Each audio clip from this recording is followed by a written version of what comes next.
안녕하세요. 사건 이슈 채널 구독, 좋아요, 알림 설정 꼭 눌러주세요. 아버지한테서 전화가 온 건 벚꽃이 한창이던 4월 초였습니다. 소개할 사람이 있다고 목소리가 조금 들떠있더군요. 저는 매주 토요일마다 아버지 집에 갔습니다. 경기도 외곽, 버스를 2번 갈아타야 닿는 낡은 단독주택이었죠. 어머니가 돌아가신 게 7년 전이었으니까 그 집에서 아버지 혼자 지낸 세월도 꼭 그만큼이었습니다. 매주 가면 냉장고부터 열었어요. 반찬이 없으면 시장에 들러 콩나물이라도 한 봉지 사다 놓고 청소를 한 바퀴 돌고 나서야 버스를 탔더군요. 아버지는 그게 당연한 것처럼 받으셨고 저도 당연한 것처럼 했습니다. 그날따라 현관 신발장 위에 놓인 어머니 사진이 눈에 들어왔습니다. 7년째 같은 자리. 나무 액자 모서리가 조금 바랜 것 말고는 늘 그 자리였죠. 수진아, 오늘 저녁에 시간 있지? 밥을 먹고 나서 아버지가 말을 꺼냈습니다. 소개해드릴 분이 있다고, 교회 권사님 소개로 알게 됐다고. 그분이 오신 건 그로부터 일주일 뒤였죠. 61살, 붉은빛 파마머리에 금태 안경, 손목에 시계가 반짝이던 분이었습니다. 박금옥이라는 이름이었죠. 처음 인사를 나눌 때는 수진 씨 하고 살갑게 부르더군요. 눈꼬리를 접으며 웃는 모양새가 영락없이 다정해 보였습니다. 아버지 얼굴이 환해 보였습니다. 7년 만에 처음 보는 표정이었죠. 그래서 저도 웃었어요. 아버지가 저런 얼굴을 할 수 있는 사람이라면 괜찮지 않겠나 싶었거든요. 그런데 그분이 거실 소파에 앉으면서 딱 한 번 선반이 어머니 사진 쪽을 흘끗 보았습니다. 시선이 거기서 잠깐 멈췄다가 아무 말 없이 지나갔죠. 워낙 짧은 순간이었으니까 저는 그냥 넘겼어요. 그때는 그게 무슨 의미인지 생각도 못했습니다. 돌아오는 버스 안에서 아버지 웃음이 자꾸 머릿속에 맴돌더군요. 그러면서도 어딘가 마음 한쪽이 무거웠습니다. 뭔지 딱 꼬집어 말하기는 어려웠어요. 그냥 선반이 사진이 자꾸 눈에 밟혔습니다. 진짜 불편함은 그 다음부터였습니다. 혼인신고가 끝난 건 봄이 한창이던 때였더군요. 아버지는 전화로 알려주셨는데 목소리가 들뜬 것 같으면서도 어딘가 작아져 있더군요. 저는 잘 됐다고 건강 챙기시라고만 했습니다. 그게 전부였죠. 첫 번째 이상한 일은 그로부터 2주쯤 지나서였습니다. 주말에 아버지 집에 갔는데 선반 위가 달랐습니다. 분명히 그 자리에 있던 액자, 7년 내내 아버지 옆을 지키던 어머니 사진이었던 것입니다. 그게 없어져 있었답니다. 자리엔 작은 화분 하나가 놓여 있었고 그 옆에 금옥씨 핸드크림이 뚜껑도 안 닫힌 채 있더군요. 아버지, 어머니 사진은요? 아버지가 잠깐 눈을 피하셨습니다. 금옥씨가 좀 정리하자고 해서. 그게 다였습니다. 더 묻지 않았어요. 아버지 얼굴이 불편해 보였으니까. 화분 옆에 핸드크림을 보면서 주먹을 꽉 쥐었다가 그냥 폈습니다. 두 번째는 생활비 봉투 1이었죠. 저는 매달 첫째 주에 아버지께 생활비를 드렸어요.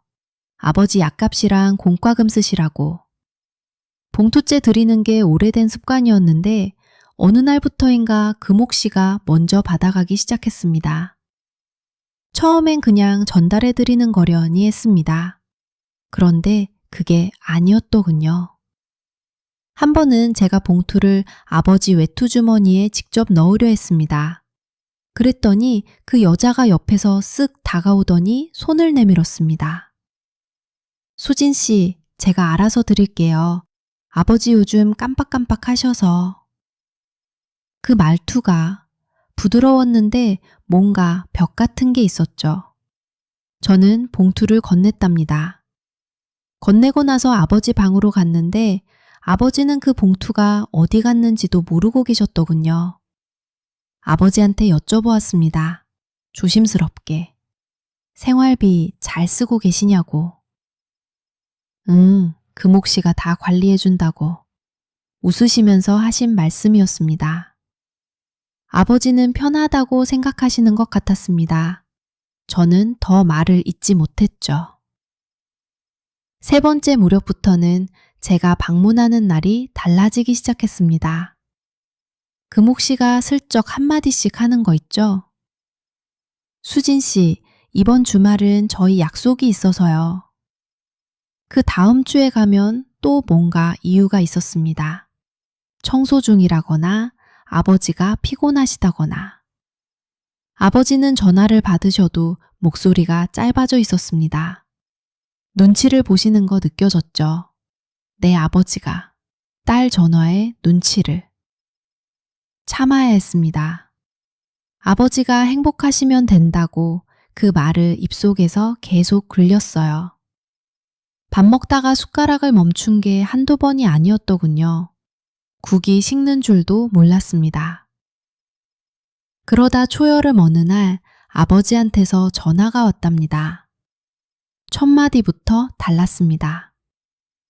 수진아, 아빠 병원에 좀 가야 할 것 같아. 가슴이 쿵 내려앉았습니다.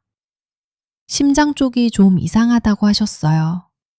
어머니가 심장으로 가신 걸 저는 아직도 잊지 못하는데 손에 힘이 안 들어가더라고요. 전화를 끊고 바로 짐을 챙겼습니다. 서두르면서도 머릿속 한 구석이 이상하게 차가워지더군요. 아버지가 입원하면 그 집에 금옥 씨 혼자 남는다는 생각이 그냥 지나가지 않았습니다. 병원 응급실에 아버지를 모셔다 드리고 입원 수속을 마친 건 저녁 6시가 넘어서였죠. 아버지 병실 불빛이 형광등 아래 하얗게 퍼져 있었죠. 금옥 씨는 아버지 손을 잡고 앉아 있었습니다. 걱정스러운 표정을 하고서 저는 집에 한번 들러야 했습니다. 아버지 갈아입을 옷이며 세면 도구를 챙겨야 했거든요. 금옥 씨가 먼저 가겠다고 했지만 아버지가 수진이 다녀오라고 하셨어요. 그러니 제가 갈 수밖에 없었죠. 저녁 햇살이 낮게 깔린 골목을 걸어 아버지 집에 들어섰습니다. 현관에는 금옥 씨 슬리퍼가 중앙에 가지런히 놓여 있었고 아버지 슬리퍼는 구석으로 밀려나 있더군요. 그걸 보면서도 저는 아무 생각 없이 지나쳤습니다. 아버지 방으로 향했습니다.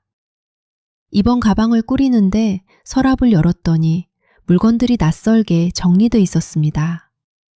원래 아버지는 서랍 맨 윗칸에 지갑과 안경 닦기를 넣어두셨거든요. 그런데 그 자리에 서류 봉투 하나가 놓여 있었습니다. 두툼한 흰 봉투였답니다. 별 생각 없이 집어들었습니다. 그런데 손에 잡히는 무게가 이상했답니다. 봉투 겉면에 연필로 뭔가 적혀 있었거든요. 경기 공인중개사 사무소. 알아보았더군요. 냉장고 메모판에서 본 적 있는 필체였습니다. 금옥 씨 글씨였습니다. 손가락이 말을 안 듣더군요. 봉투를 열었습니다. 매매 계약서 초안이었습니다. 아버지 명의 집 주소가 적혀 있었고 매도인 난에는 아직 서명이 없었습니다. 그 옆에 연필로 작게 적힌 숫자 하나. 계약금 수령 예정일이었죠. 날짜를 보았습니다. 이번 주 금요일이었던 거죠. 아버지 입원 날짜가 화요일이었으니 사흘 뒤였던 것이었더군요. 그때 거실 쪽에서 목소리가 들렸습니다. 금옥 씨였던 것입니다. 전화 중이었더군요. 언제 집에 온 건지 저는 발소리도 못 들었습니다. 네, 이번 주 안으로 처리해야 해요. 입원하셨으니까 오히려 지금이 낫죠? 목소리가 낮고 빨랐습니다. 병원에 두고 온 그 걱정스러운 표정이 아니었죠. 저는 문 뒤에 서서 숨을 참았습니다. 도장이야, 내가 알아서 하면 되고요. 딸이 뭘 알겠어요. 딸이 뭘 알겠어요. 그 말이 귀에 박혔답니다. 봉투를 쥔 손이 천천히 식어가더군요. 처음부터였던 것입니다.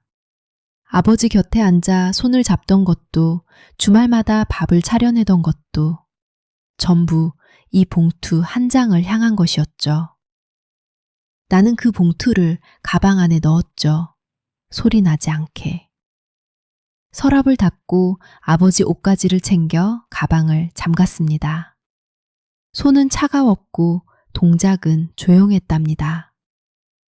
거실로 나오자 금옥 씨가 전화를 끊으며 돌아섰답니다. 표정이 잠깐 굳었다가 금세 풀렸답니다. 왔었답니다. 뭐 필요한 거 있어요? 아무것도 없다고 했습니다. 짐 다 챙겼다고. 그리고 현관을 나섰더군요. 문이 닫히는 소리가 등 뒤로 들렸었답니다. 골목 어귀에서 걸음을 멈췄더군요. 저녁바람이 차가웠습니다. 가방 속 봉투의 무게가 느껴졌죠. 아버지가 태어나기 전에, 그 전에 막아야 했습니다. 이대로는 안 됩니다. 그날 밤 병훈 오빠에게 전화를 걸었습니다. 오빠 친구 법무사 최병훈 씨였죠. 봉투 안 서류 사진을 찍어 보냈었답니다. 답장은 30분도 안 돼 왔더군요. 수진아, 이 계약서 초안 법적으로 효력 없어. 아버지 위임장도 없고 인감도 빠졌거든. 근데 이걸 들고 아버지 앞에서 직접 펼쳐야 해. 짧은 말이었습니다. 그런데 그 말이 등줄기를 곧게 세웠죠.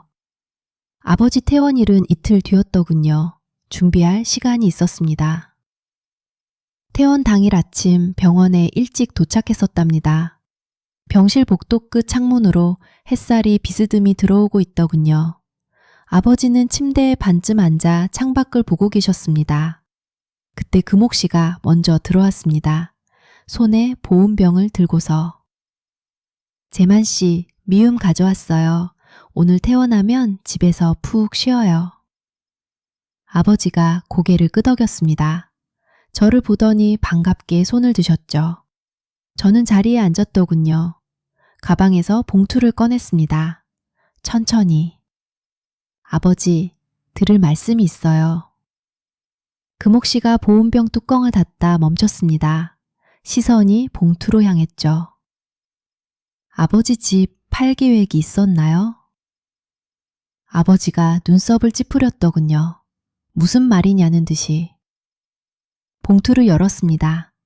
계약서 초안과 통화 녹음 파일을 출력한 종이를 꺼내 침대 위에 펼쳐놓았습니다. 아버지 모르게 부동산이랑 연락하고 계약서 초안까지 받아둔 거예요. 여기 서명란에 아버지 이름도 적혀 있고요. 병실이 조용해졌었답니다. 금옥 씨가 보온병을 식탁 위에 내려놓았었답니다. 소리가 작게 났었답니다. 아버지가 서류를 집어들었죠. 노 안경을 꺼내 쓰고 천천히 읽기 시작했죠. 읽는 시간이 길었죠. 창밖 햇살이 서류 위에 얹혔습니다. 재만 씨, 이건 내가 알아보던 거고 아직 아무것도 결정된 게 아니에요.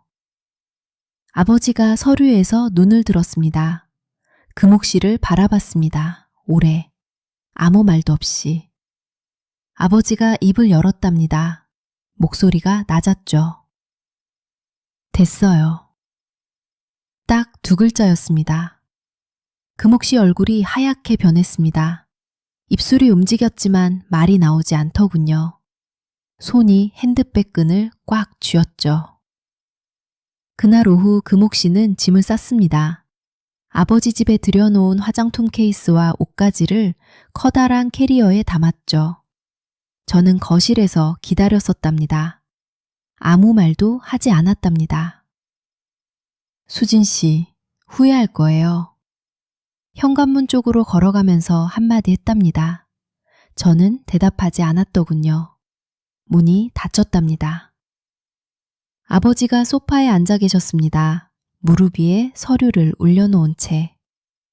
한참 뒤에 아버지가 일어나 선반 쪽으로 걸어가셨습니다. 서랍 안에 넣어뒀던 어머니 사진을 꺼내 들었습니다. 액자 유리에 손바닥을 한번 닦으시더니 선반 위 제자리에 올려놓으셨죠. 아무 말씀도 없으셨습니다. 저도 아무 말 못했습니다. 그냥 그 자리에 서 있었습니다. 그로부터 2달이 지났습니다. 처서가 막 지났을 무렵이었죠. 아침 저녁으로 바람이 달라졌더군요. 낮엔 아직 더웠지만 저녁 무렵이면 창문을 열어도 괜찮을 만큼. 그날도 주말이었습니다. 아버지 집에 들어서니 부엌에서 된장 끓는 냄새가 났어요. 아버지가 직접 끓이신 거였답니다.